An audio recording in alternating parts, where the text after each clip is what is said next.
मिश्रा जी के यहाँ पहला लड़का हुआ तो पत्नी ने कहा, बच्चे को गांव के सरकारी विद्यालय में शिक्षा दिलवाते हैं। मैं सोच रही हूँ कि सरकारी विद्यालय में शिक्षा देकर उसे अच्छा नागरिक बनाऊंगी। मिश्रा जी ने पत्नी से कहा, अच्छा नागरिक बनाकर इसे भूखा मारना है क्या? मैं इसे बड़ा अफसर बनाऊंगा ताकि जिंदगी में कामयाब बने। मिश्रा जी सरकारी बैंक में मैनेजर के पद पर थे। पत्नी धार्मिक थी और इच्छा थी कि बेटा संस्कारी बने, लेकिन मिश्रा जी नहीं माने। दूसरा लड़का हुआ। पत्नी ने जिद की। मिश्रा जी इस बार भी ना माने। तीसरा लड़का हुआ।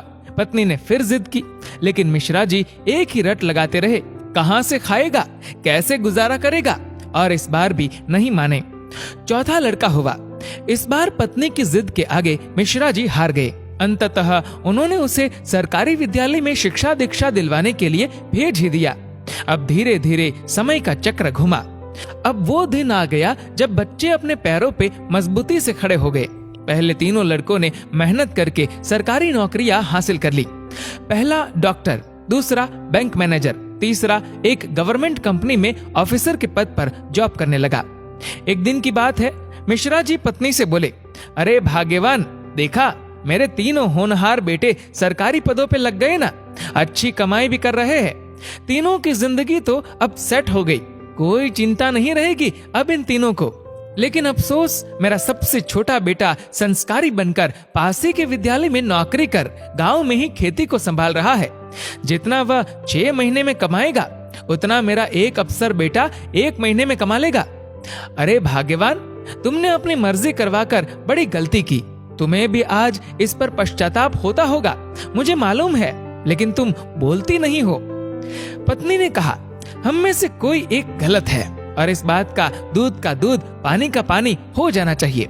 चलो अब हम परीक्षा ले लेते हैं चारों की, कौन गलत है कौन सही पता चल जाएगा। दूसरे दिन शाम के वक्त पत्नी बाल बिखरा अपनी साड़ी का पल्लू फाड़कर और चेहरे पर 1-2 नाखून के निशान मारकर आंगन में बैठ गई और पतिदेव को अंदर कमरे में छिपा दिया। बड़ा बेटा आया, पूछा, मम्मी क्या हुआ? जवाब दिया, तुम्हारे पापा ने मारा है। पहला बेटा बोला, बुढ़ा सठिया गया है क्या? कहाँ है, बुलाओ। मम्मी ने कहा, वो घर पर नहीं है, बाहर गए हैं। पहला बेटा बोला, आए तो मुझे बुला लेना, मैं कमरे में हूँ, मेरा खाना निकाल दो, मुझे भूख लगी है। ये कहकर कमरे में चला गया। दूसरा बेटा आया, पूछा तो मम्मी ने वही जवाब दिया। दूसरा बेटा बोला, क्या पगला गए हैं इस बुढ़ापे में? उनसे कहना चुपचाप अपनी बची कुची जिंदगी गुजार ले। आए तो मुझे बुला लेना, और मैं खाना खाकर आया हूँ, सोना है मुझे। अगर आए तो मुझे अभी मत जगाना, सुबह खबर लेता हूँ उनकी। ये कहकर वो भी अपने कमरे में चला गया। तीसरा बेटा आया। वजह पता चलते ही वो तो आग बबूला हो गया। इस बुढ़ापे में अपनी औलादों के हाथ से जूते खाने वाले काम कर रहे हैं। इस बेटे ने तो मर्यादा की सारी हदें पार कर दी। ये कहकर अपने कमरे में चला गया। मिश्रा जी अंदर बैठे बैठे सारी बातें सुन रहे थे। ऐसा लग रहा था कि जैसे उनके पैरों के नीचे से जमीन खिसक गई हो और उनके आंसू नहीं रुक रहे थे।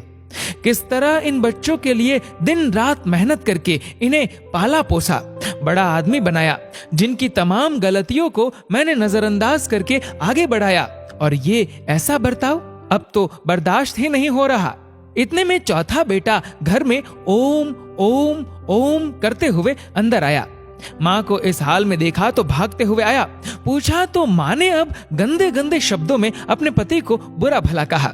तो चौथे बेटे ने माँ का हाथ पकड़कर समझाया कि माँ, आप पिताश्री की अर्धांगिनी हो, वो आपके बिना अधूरे है। अगर पिताजी ने आपको कुछ कह दिया तो क्या हुआ? मैंने पिताजी को आज तक आपसे बदतमीजी से बात करते हुए नहीं देखा।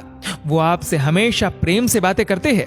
जिन्होंने इतनी सारी खुशियां दी, आज नाराजगी से पेश आए तो क्या हुआ? हो सकता है आज उनको किसी बात को लेकर चिंता रही हो ना हो माँ, आपसे कहीं गलती जरूर हुई होगी। पिताजी आपका कितना ख्याल रखते हैं, याद है ना आपको? 6 साल पहले जब आपका स्वास्थ्य ठीक नहीं था तो पिताजी ने कितने दिनों तक आपकी सेवा की थी। वही भोजन बनाते थे, घर का सारा काम करते थे, कपड़े धोते थे। तब आपने फोन करके मुझे सूचना दी थी कि मैं संसार की सबसे भाग्यशाली औरत हूँ। तुम्हारे पिताजी मेरा बहुत ख्याल रखते हैं। इतना सुनते ही माँ बेटे को गले लगाकर फफक फफक कर रोने लगी। मिश्रा जी आंखों में आंसू लिए सामने खड़े थे। अब बताइए क्या कहेंगे आप मेरे फैसले पर? पत्नी ने मिश्रा जी से पूछा। मिश्रा जी ने तुरंत अपने बेटे को गले लगा लिया। मिश्रा जी की धर्म पत्नी ने कहा, यह शिक्षा इंग्लिश मीडियम स्कूलों में नहीं दी जाती। ये शिक्षा तो परिवार के व्यवहार व संस्कारों से मिलती है।